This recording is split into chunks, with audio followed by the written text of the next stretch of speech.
Terima kasih pemirsa, Anda masih bersama kami, Damai Nusaku yang mengangkat tema tentang peristiwa bersejarah, peristiwa yang sangat luar biasa, Isra Mi'raj. Tentu saja dengan hadirnya pertanyaan-pertanyaan ini tentu saja akan menambah pemahaman kita tentang peristiwa yang sangat luar biasa ini. Saya ulangi pertanyaan ini dari Bapak Birawa kepada Syekh Ahmad. Isra Mi'raj ini ketika Rasulullah diangkat ke Sidratul Muntaha berupa jasadnya atau ruhnya, dan mengapa hanya Rasulullah yang mengalami peristiwa yang luar biasa ini? Syekhuna, silakan.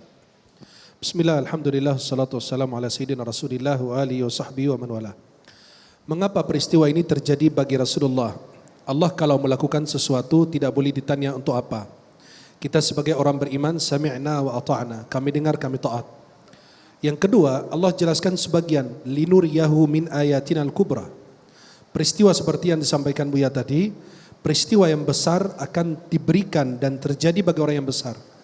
Karena Allah Subhanahu wa taala ingin memberikan kedudukan tertinggi bagi Nabi Muhammad SAW sebagai penutup para nabi dan rasul, dan memberikan mukjizat yang abadi beda dengan mukjizat para nabi dan rasul yang lain. Mukjizat Nabi Musa, Nabi Isa, Nabi Ibrahim tidak ada. Hanya mukjizat Nabi Muhammad abadi. Dan Nabi Muhammad SAW, kemuliaan untuk beliau Allah hidupkan para nabi dan rasul. Dalam riwayat Nabi SAW 124.000 nabi dan 310 rasul. Itu buat apa? Untuk memuliakan Nabi Muhammad.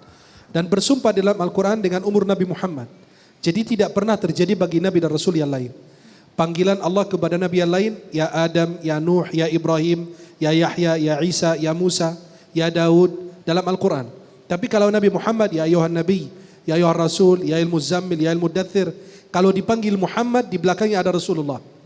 Wa ma Muhammadun illa Rasul. Muhammadun Rasulullah. Maka Muhammadun aba ahadim min rijalikum walakin Rasulullah. Dan begitu kemuliaan Allah untuk baginda Muhammad sallallahu alaihi wasallam.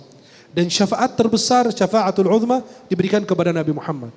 Yang pertama memberi syafaat dan yang pertama diberi syafaat. Itu bentuk kemuliaan. Dan Allah hanya jelaskan linuriyahu min ayatinal kubra, agar kami perlihatkan kebesaran kekuasaan Allah. Pada saat itu ditolak sama penduduk bumi. Kata Allah, sini saya sambut. Kemudian subhanallah, pada saat setiap Nabi memasuki langit 1 sampai langit 7, langit itu ditutup. Kan Allah tahu Nabi datang. Kenapa enggak dibuka? Sebagaimana kalau ada tamu, Pak saya sudah di depan rumah. Biasa kita buka pintu, betul? Halo? Kalau ada tamu di depan rumah, dia udah, Pak saya sudah di depan gang, kita buka pintu. Kenapa Allah tidak buka pintu langit?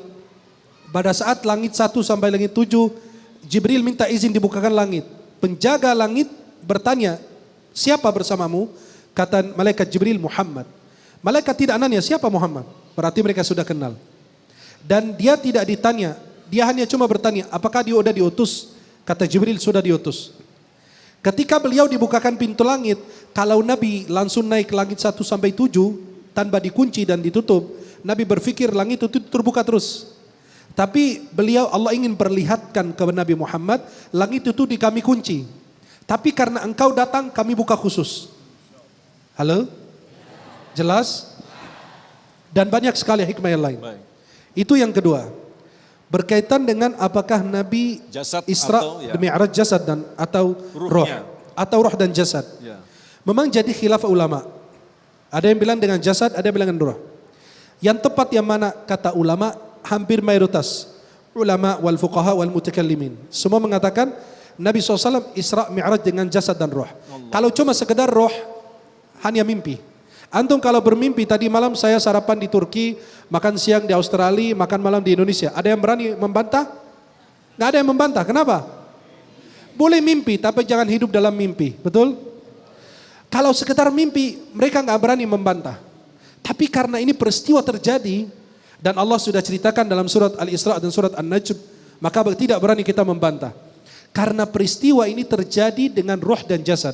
Dan Allah sudah gambarkan, subhanalladzi asra bi'abdihi. Kata ulama dalam bahasa, kita bahasa Arab, kalau kalimat abdihi itu selalu roh dan jasad. Nggak pernah disebut roh. Atau jasad saja. Kalimat abdihi, sebagaimana Imam Ar-Razi mengatakan dalam tafsirnya juga, kalimat abdihi bi'abdihi artinya Muhammad SAW. Roh dan jasadnya. Karena kalimat abdihi dalam bahasa Arab tidak disebut untuk roh. Kalau disebut kalimat abdi artinya apa? Roh dan jasad. Jelas? Wallahu a'lam bishawab. Masya Allah. Baik.